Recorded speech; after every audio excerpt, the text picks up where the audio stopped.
What would you do if you won $1 million? Would you buy a new house, a new car? Would you pay off all your debts? Would you invest the money? What would you do with $1 million?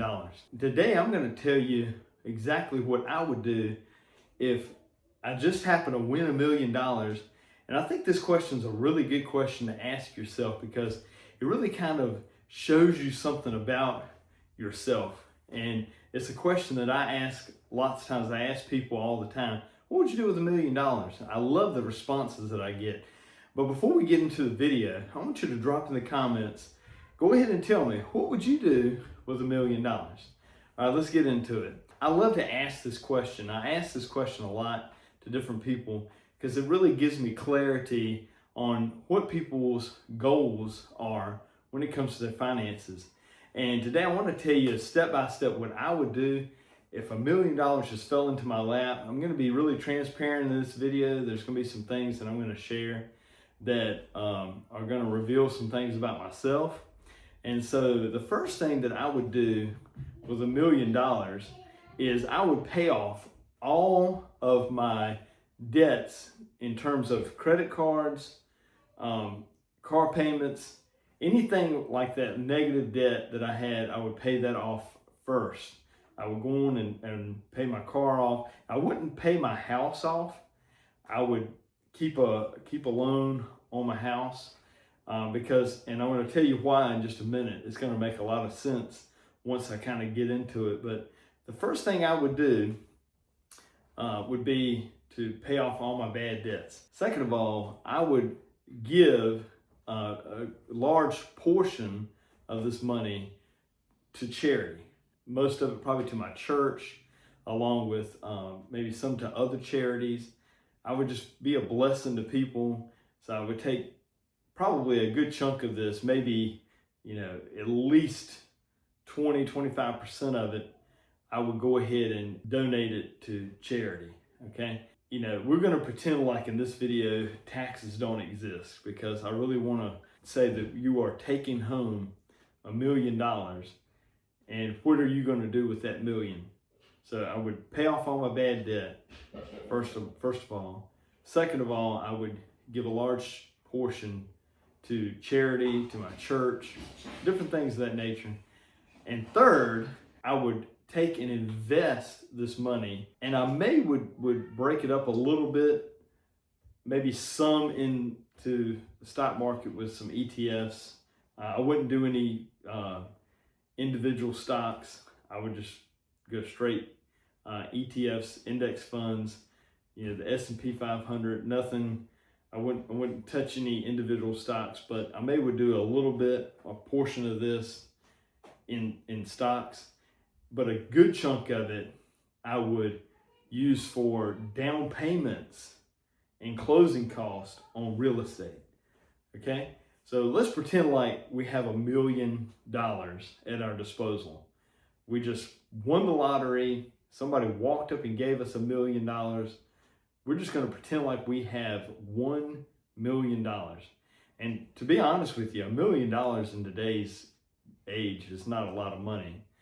But we're going to pretend like we were just gifted $1 million. I would love to be gifted $1 million. I don't know about you, but I would love it. But we're gifted $1 million. And I'm going to say, first and foremost, I'm going to go ahead and just take, let's say, $250,000 away from that. And I'm going to go on and bless my church, maybe some other organizations. $250,000 is going to come right off the top of that. So I'm left with $750,000. Because guys, let me tell you, at the end of the day, you are more blessed when you give than when you receive. And you can't outgive God. I'm a Christian. I'm also a pastor. For those of you that don't know, I'm a pastor. And so I believe in giving. But you will even have secular people that don't even believe in God will tell you they give to charity. Because it's something about it. It just is a blessing. It's a blessing that money can't buy. So I would give $250,000 to charity, to my church, and I would have $750,000 left. And let's say that between my 2 cars, and we're going to say maybe I have a little bit of credit card debt, just for the sake of the video. Let's say I took 50,000 of that money and I paid off my cars and any credit card debt. So now I am left with $700,000 at my disposal, okay? Let's say that I just took, we're gonna say maybe 200,000, and we're gonna put that in stocks. We're gonna put that in some ETFs, just something to draw off of as a diversification. Or I may take 200,000 of that money and open a business or buy a business would be another thing I would potentially do, okay? And let's just say 200,000 of that is in a business now. Well, I've either started a business or I have bought a successful business that is already up and running, that I don't really have to, be there to babysit it. All I have to do is just, it's already got people in place. I bought that business. We're going to say that is taken care of. Now I have $500,000 left, okay? What I would do is I would take that additional $500,000 and I would go and either put down money on a large mobile home park or RV park, something that is a one property with multiple units, or if I wanted to just be a little bit more strategic or whatever, I might buy a smaller RV park or mobile home park, and I might buy a laundromat. I think laundromats are a great way to go.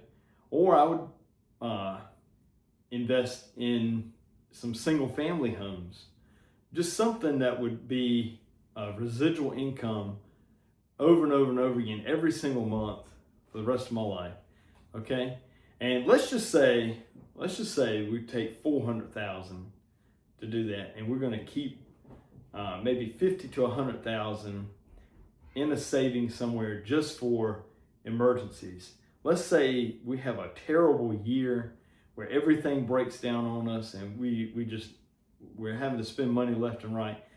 That money is going to be set aside for any incidentals, because I don't want to have to put anything on credit card anymore. I don't want to have to go get a loan for, a leaky roof or busted pipes, whatever may happen. I don't want to get any kind of loans or credit card debt for that. So we're going to have this money set over here just for emergencies, incidentals, let's say vacancies.